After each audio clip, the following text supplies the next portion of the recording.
सरकारी जमीन पर कथित अवैध कॉलोनी बसाने का मामला अब बड़े सवालों के घेरे में है। आरोप सिर्फ सरकारी जमीन पर कब्जे के नहीं बल्कि जयपुर विकास प्राधिकरण के कुछ अधिकारियों और भूमाफियाओं की कथित साठगांठ के भी लगाए जा रहे हैं। शिकायतें, आदेश और दावे तो बहुत हुए हैं, लेकिन कार्रवाई अब तक क्यों नहीं हुई? देखिए जयपुर से ब्यूरो रिपोर्ट। राजधानी जयपुर के जयसिंहपुरा खोर इलाके में जेडीए की सरकारी जमीन पर कथित रूप से गणेश एनक्लेव नाम से अवैध कॉलोनी बसाई जा रही है। मामला जेडीए के जोन 10 के वार्ड नंबर 14 का है, जहां श्यामवाला की ढाणी और इच्छापूर्ण बालाजी मंदिर के पास 60 फीट रोड से लगती समाई चक्की सरकारी भूमि पर प्लॉटिंग और निर्माण कार्य लगातार जारी होने का आरोप है। कार्यकर्ताओं का दावा है कि खसरा नंबर 2120 और 2126 की यह भूमि राजस्व रिकॉर्ड में जयपुर विकास प्राधिकरण के नाम दर्ज है, लेकिन इसके बावजूद यहां खुलेआम प्लाट काटे जा रहे हैं और लोगों को भूखंड बेचे जा रहे हैं।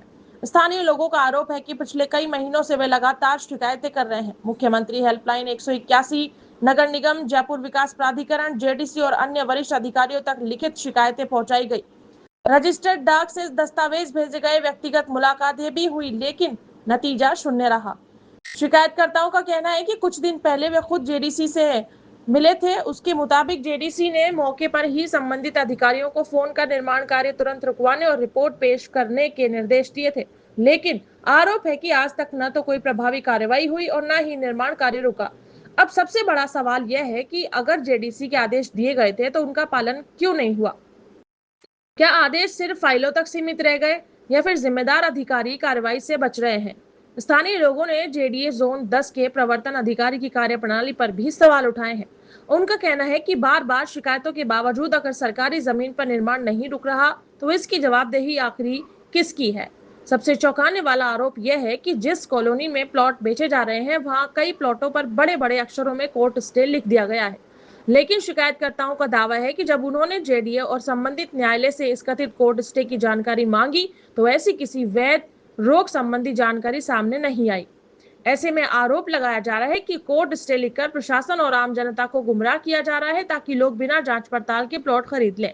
मामले को और गंभीर इसलिए भी माना जा रहा है क्योंकि शिकायतकर्ताओं का आरोप है कि जिस सोसाइटी के नाम पर कथित रूप से पट्टे जारी किए जा रहे हैं उसका नाम पहले भी कथित फर्जी पट्टों के मामलों में सामने आ चुका है।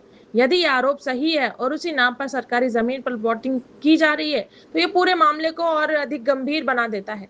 सबसे बड़ा सवाल जेडीए की कार्यप्रणाली पर भी उठ रहा है, क्योंकि जहां ये कथित अवैध कॉलोनी विकसित हो रही है वहां से महज 4 किलोमीटर दूर तक कुछ दिन पहले जेडीए ने 8 जेसीबी और भारी जाब्ते के साथ करीब 35 बीघा सरकारी जमीन से अतिक्रमण हटाने की बड़ी कार्रवाई की थी। इसी इलाके में सरकारी जमीन पर बन रही इस कथित अवैध कॉलोनी पर वैसी ही सख्त कार्रवाई क्यों नहीं हो रही? क्या भूमाफियाओं के हौसले इतने बुलंद हो चुके हैं कि सरकारी जमीन पर खुलेआम कॉलोनी बसाई जा रही है, या फिर शिकायतकर्ताओं के आरोपों के मुताबिक कहीं न कहीं भूमाफियाओं और कुछ जिम्मेदार अधिकारियों के बीच कथित साठगांठ तो नहीं? स्थानीय लोगों का कहना है कि अगर समय रहते कार्रवाई नहीं हुई तो सैकड़ों आम लोग विवादित जमीन में अपनी जीवन भर की कमाई निवेश कर आर्थिक नुकसान उठा सकते हैं।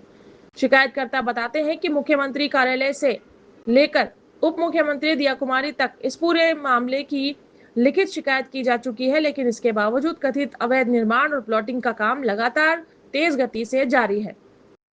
फिलहाल जयसिंहपुरा खोर की कथित अवैध कॉलोनी गणेश एनक्लेव को लेकर सवाल लगातार गहराते जा रहे हैं।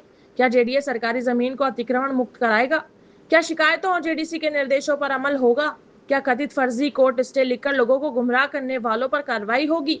और सबसे बड़ा सवाल, क्या सरकारी जमीन पर कब्जा कराने वालों और अगर किसी अधिकारी की भूमिका सामने आती है तो उनके खिलाफ भी जवाबदेही तय होगी, या फिर शिकायतें, आदेश और कार्रवाई के दावे सिर्फ फाइलों तक ही सीमित रह जाएंगे?